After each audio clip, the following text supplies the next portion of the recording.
तो अभी exit poll के ये जो आंकड़े हमारे सामने हैं वो भारतीय जनता पार्टी के लिए खुशखबरी तो लेकर आए हैं, लेकिन पूरी की पूरी खुशखबरी इसलिए नहीं है क्योंकि तृणमूल अभी भी कांटे की टक्कर में सामने है।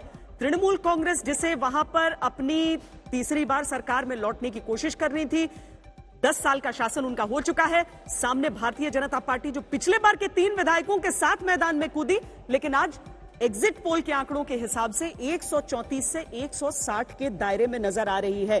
हमारे साथ संजय कुमार जी यहां पे स्टूडियो में है और साथ में शहनवाज हुसैन और मोनजीत मंडल हमारे साथ जुड़ रहे हैं।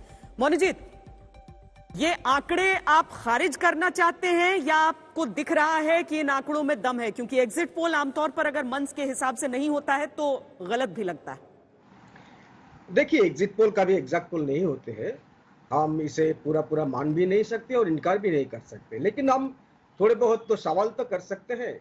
ये जो आपका जो चैनल का जो माई एक्सिस और इंडिया टुडे का जो एग्जिट पोल है, मेरे को आप ये समझा दो कि मुर्शिदाबाद और मालदा में जहाँ पर 34 सीट होते हैं वहाँ से कॉन्टेस्ट होता है। मुर्शिदाबाद में पूरा बाइपोलर कॉन्टेस्ट होता है टीएमसी और कांग्रेस के बीच में। कांग्रेस और लेफ्ट को आप कैसे शून्य कैसे दे दिया, जीरो कैसे दे दिया, ये आपको बताइए। मुर्शिदाबाद डिस्ट्रिक्ट में जहां 22 सीटें हैं वहां हर जगह में बीजेपी ने ठीक से एजेंट भी नहीं दे सका।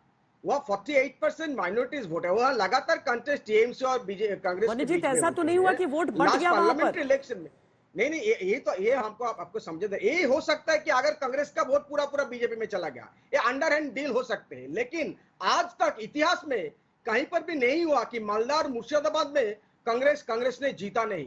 पिछले पार्लियामेंट इलेक्शन में वहां से उनको सीट मिला था, 2 ही सीट मिला था, एक मालदा से एक मुर्शिदाबाद से। आप मेरे को ये समझ, हम लोगों का बात छोड़िए, ये पोल के बारे में ये सवाल तो खड़ा होते हैं ना, क्यों कांग्रेस जीरो कांग्रेस को क्यों मिलता है और 0 से 2 क्यों मिलता है? इसीलिए हम ये सवाल खड़ा करना चाहते हैं कि आप ठीक से एग्जिट पोल किए हो तो खास करके ये दो जिला में ये हो ही नहीं सकता है कि कांग्रेस 10 या 12 से कम सीट पाए। अच्छा मनोजीत, मैं आपसे ही एक सवाल, हमारा और कांग्रेस में ये चीज मुझे ये बताइए कि आप तो वहीं पर रहते हैं ना, मुर्शिदाबाद को तो छोड़ दीजिए, बाकी जगह पर आपको कांग्रेस का झंडा कहीं पर भी नजर आया था? मुझे तो नजर नहीं आया था। मैं बंगाल के हर एक इलाके में। दूसरी चीज मैं आपसे पूछ रही हूँ, ऐसा तो नहीं कि उस इलाके के, क्योंकि 22 सीटें वहां पर कांग्रेस लेफ्ट ने निकाली थी पिछली बार, मैं तो ये समझना चाहती हूँ कि ऐसा तो नहीं हुआ कि वहां पर उन लोगों ने सोचा कि ये कोई विकल्प ही नहीं है, या तो तृणमूल को दो, तो इसीलिए तृणमूल इस समय वहां पर आगे बढ़ती हुई नजर आ रही है।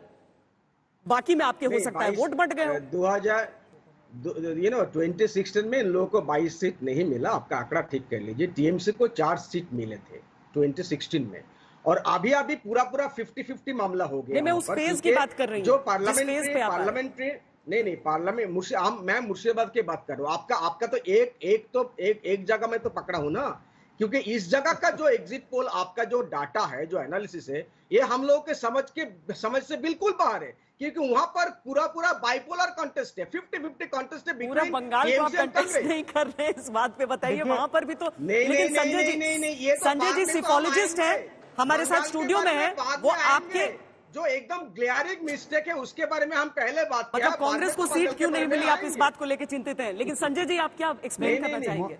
आपका पोल के बारे में हम पूछ रहे हैं, वही तो बता रहे हैं ना मोनोजीत।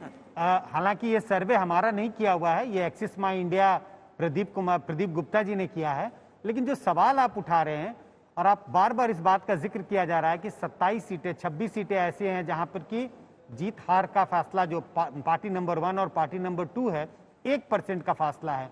60 सीटें ऐसी हैं जहां पे कि 2% का फासला है। ये संभावना है कि मालदा मुर्शिदाबाद की जो विधानसभा सीटें हैं वो इन्हीं सब सीटों के बीच में फंसी हुई होंगी, और हो सकता है हार जीत का फासला का जो अंतर है, अभी जो अंतर दिखाई पड़ रहा है वो बहुत माइनर है। तो 2 सीटें हैं, हो सकता है कि आप 6 सीटें भी हो सकती है, 4 सीटें भी हो सकती हैं। तो इसकी संभावना से इनकार नहीं किया जा सकता। आपको लग रहा है ऐसा कैसे हो सकता है? लेकिन कई बार ऐसा होता है। जवाब आपसे सुनेंगे, लेकिन पहले एक बार शहनवाज हुसैन भी चूंकि हमारे साथ हैं, उन्हें भी जोड़ लेते हैं, उसके बाद हम आपसे जवाब जरूर ले लेंगे। शहनवाज जी, ये जो पूरी चर्चा को जो दिशा मिल गई है, इस सीटों के जो टकराव है दोनों के बीच इस समय, बीजेपी और टीएमसी के बीच में, अमित शाह तो 200 प्लस पार का आंकड़ा दिया करते थे, लेकिन आज 200 के आसपास तो नहीं दिख रहे हैं।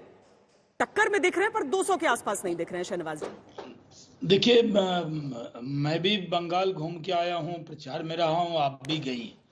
हम सब सीट जीतने के लिए लड़ते हैं और हम टारगेट बड़ा करके लड़ते हैं। हम कभी भी अपना टारगेट कम करके नहीं लड़ते। हम 200 के पार जाएंगे यही कह के हम चुनाव में गए, और यही वजह है कि आज हम 200 के पार पहुंचेंगे ऐसा लगता है हम लोगों को। लेकिन मनोजीत दा के साथ दिक्कत ये हो रही है कि इनकी सरकार नहीं बन रही है, इस वजह से फिक्रमंद नहीं है। कांग्रेस की 0 से 2 लेफ्ट और ये मिलकर कैसे हो जाएंगे, इसके लिए आपसे बहस कर रहे हैं। सवाल ये है कि पूरे बंगाल के चुनाव में तृणमूल कांग्रेस जब नंदीग्राम में ही हार रही है तो और कहाँ जीतेगी।